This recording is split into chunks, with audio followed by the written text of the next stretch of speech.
lele mamari pe mosio pe ke tau lele wa o ki moi patau tuli. Mau Fakatau Ika. If you want. Ka koe ui kaeni. Koe me ae ia whingota. Koe tuku nisi. Koe whanki ika iki e. Was mai koe. Whanki pepe ia wo ia mai. Whamawai ina tome na whae. Koe ika e. I whatu ika. Sampai kau me ako koe taine mai raivi. Ia. Oia wai. Te mawasi he ope. Koe ki so sai ka ko e ngai ka whaole. Ka tau lele pe. Koe ika e. Koe ika e. Yok sai ka ko ia. Halo.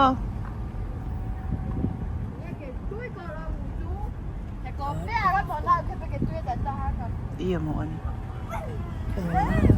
Whakawha te na whakitete. Nice.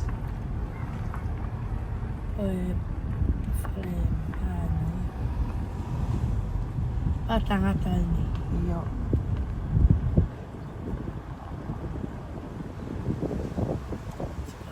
Beautiful Tonga, everybody. You can see this is the life of Tonga.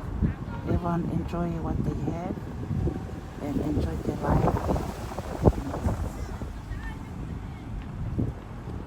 Enjoy ripping off people's money.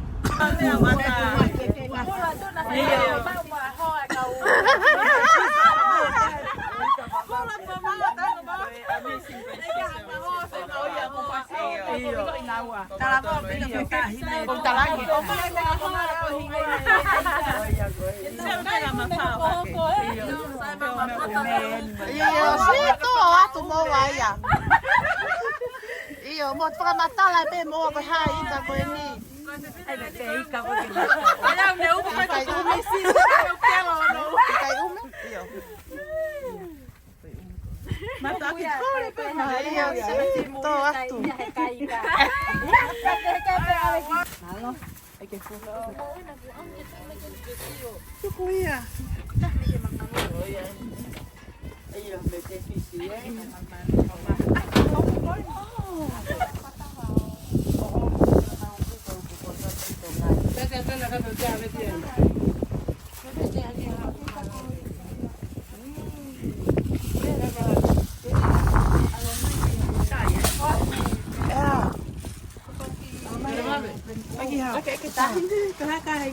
Pone, ai ota.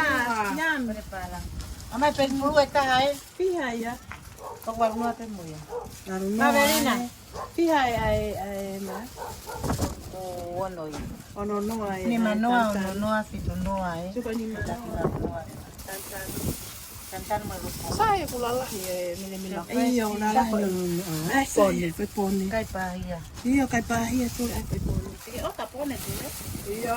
Aya ene kai ko o mo ni pa pila. Iyo, Papela. Ta ene mo. Papela. Awo papela ngeya. Papela ngeya nani. Aruno.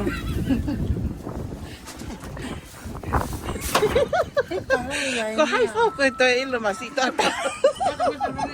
Ko te ia ta ko mana ko ia pe te mana ke yo ke kalasi yo ya no pe la lo ka. Aru ko evete. Foi matala. Ko ika Fakatau Ika men fe. Alu. Patau Ika ni lo to Amerika. Ko ika ko uya ko la lo obaba. Para lo kasi ai para lo ha. Kalau vai maka. Ko ngai hingo ai ngai ka ko tai ni. Iyo, mau hao pe ki heni. Ko fe tu pe ni. Mo ha ki ni kai nga so ba gesi. Ika fo o lele. Mo e fonu atu ke mama le. Iyo. Ko te tu e fula lo obaba para Iyo, whakafofa. Sigo e, o nai. Iyo. Ma o ni ume. Iyo. Ikuenga pone tuhi maawa o tantan mete. Iyo. No o mama mai ka ke.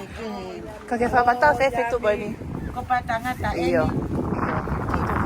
Maketi o mga peke siya inay patangata. Iyo, malo. Como fe mau pa mau muika, makas ke fresh.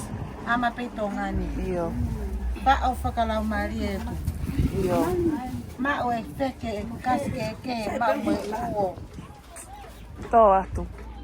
O me kien ke tau kai e pute pire ika ko ni. Yo mo mo dog ye.